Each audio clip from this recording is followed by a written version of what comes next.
Hey, welcome back to Living in Minnesota. My name is Joe Carmack, and in this video, we're going to talk about all the things you need to know if you're moving from the warm, sunny Florida, California, Texas, all of the warm parts of the country. You're moving to Minnesota. This is exactly what you need to know. So if you're living in Minnesota already, totally not the video for you. If you're coming here for the first time, stay tuned. All right, first we're gonna hit you with clothing and inside your house stuff, and then we're gonna head outside second. So let's talk about coats and winter gear that you need. So here's what you gotta remember.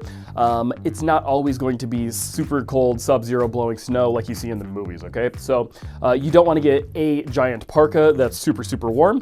You're gonna wanna think layers. So this is kind of from my backpacking experience. We always wanna think in layering up multiple things. So get yourself a good cardigan or a hoodie, something. You're gonna wear that most of the time as you get used to the temperatures. You'll wear something like this a lot more often than you would think. But then also you're gonna want a good, maybe a mid-weight layer, something that's thin, but it has a little bit of warmth. I like this one from REI, but you can pick one up anywhere, Amazon, or any of the local places too.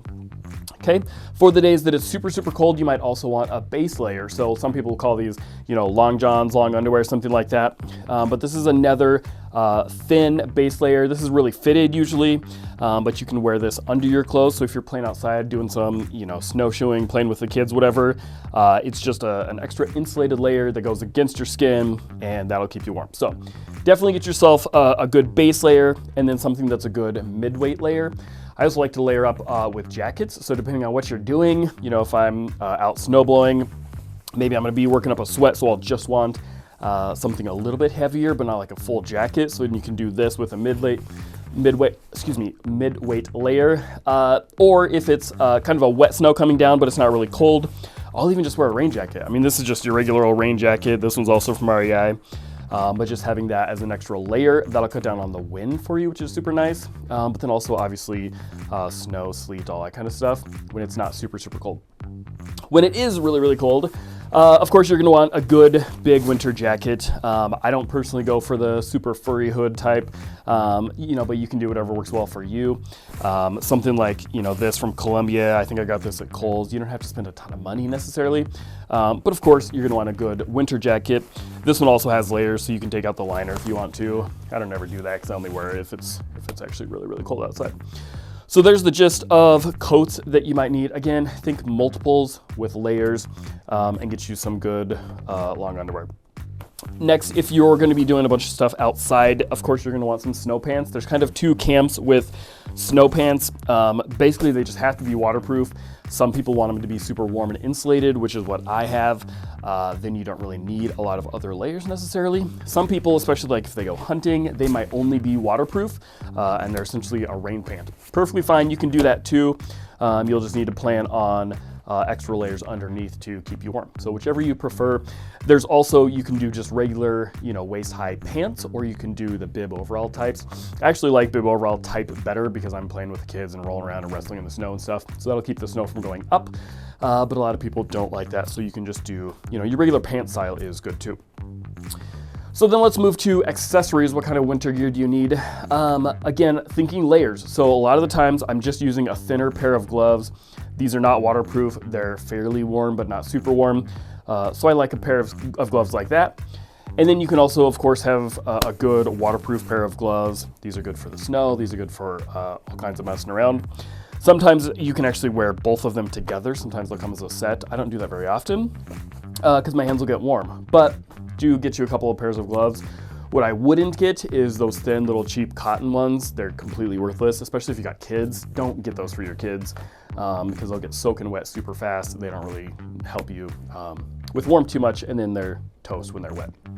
Of course, you get a good scarf, go loons if you want to get a good scarf. And then also a hat. So this is fairly obvious, self-explanatory. Palm or no palm is the question. It doesn't fit under a hood, so that's something to think about. Also, if you're gonna be doing outdoor stuff that is up north, somewhere that there's gonna be hunting going on, for those that aren't familiar with hunting, there's quite a few hunters in Minnesota. So if you are gonna be doing snowshoeing, cross-country skiing, even ice fishing, something like that where you're walking through the woods, get you some good blaze orange. You can get pretty much everything I just mentioned in blaze orange, so whatever you're comfortable with, maybe just a hat is good. Next, let's talk about boots. And we really got two different camps. So I've got both. So you can go with something that's kind of a mid-height. These are waterproof. I like them because they're light. I'll just wear them even around the office or if I'm doing showing, something like that. It's really nice to have something like this, easy to slip on.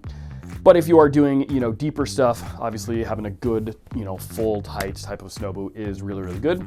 Definitely gonna want these to be waterproof, so not just warm, but also like a good rubber sole like this is really nice to have. I keep these tied fairly loose so I can just slip them on and off, which is super nice. And then again, if you are in California or something, you probably never thought of having to have wool socks, but make sure you do have a good pair. I think I only have one. I mean, I don't wear them very often because your feet will get warm with those. But again, if you're going to be outside in the snow for an extended length of time, having a good pair of wool socks is a must for sure. So that's it for clothing. Let's talk about inside the house, a few things that you're going to want to have. Now, I don't know how we didn't find these until a couple years ago, but this is a boot dryer. If you haven't seen this, you can put, gloves or whatever on there. So like when our kids come in, we'll just plop those on there, right?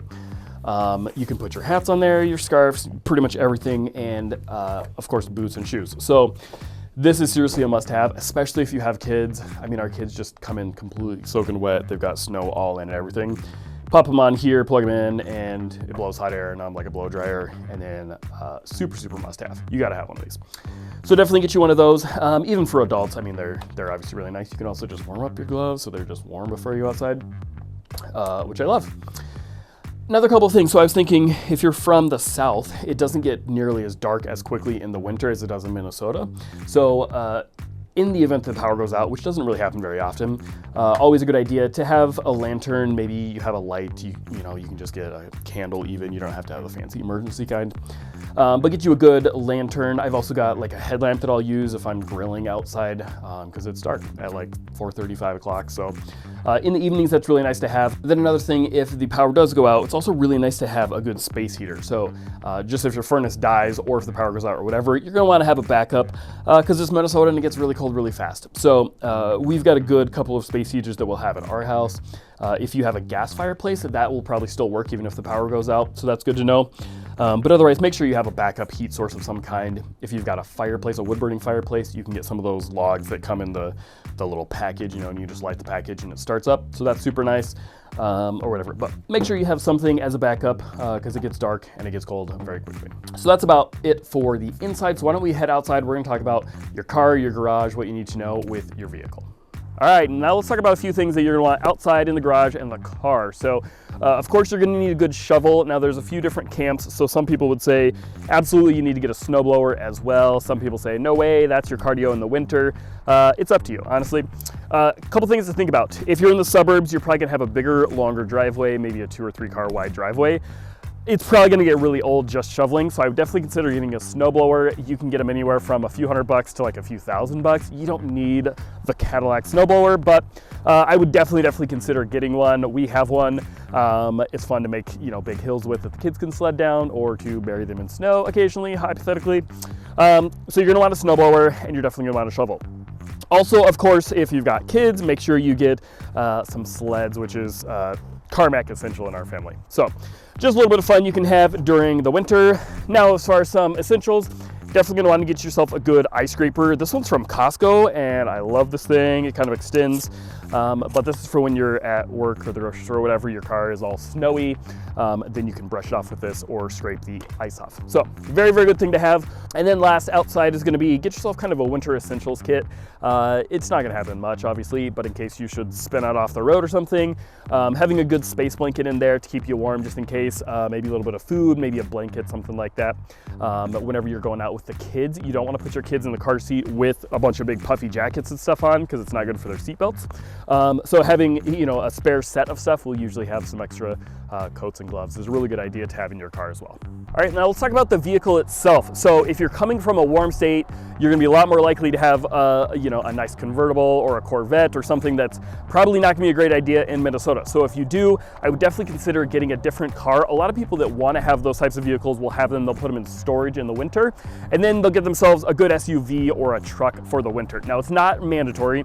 You can definitely drive a regular sedan and you'll be just fine.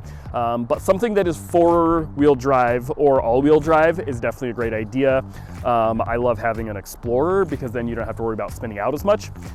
Something to think about, if your car is front-wheel drive, a lot more likely that you're going to spin out. If it's a rear-wheel drive vehicle, like a truck, they can be a great idea, but you're still going to need it to be 4-wheel drive. And a little tip is, if you've got a truck, make sure you put some weight in the back. So usually people will do sandbags around here.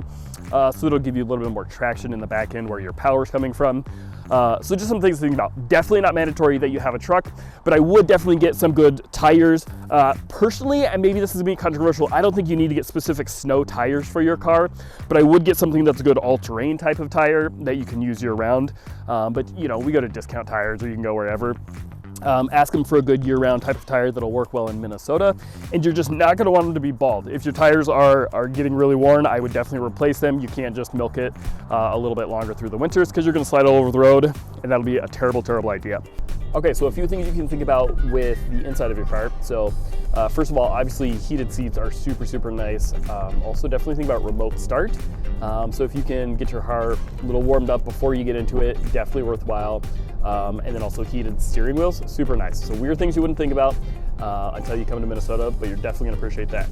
Also something to look for, if you're buying a new car anyways, you may have the feature in it that puts your car into the different modes, right? Different driving modes. So if you do, check your car because it's probably got a snow mode, and so then you can pop it in snow mode and it makes it a little bit easier for driving.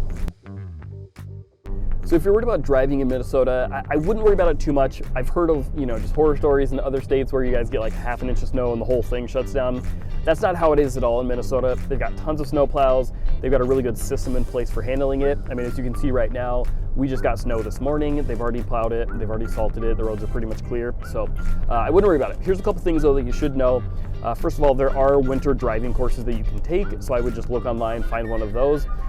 It's a great idea, honestly, and to be honest, the locals would appreciate it. So definitely consider taking a winter driving course.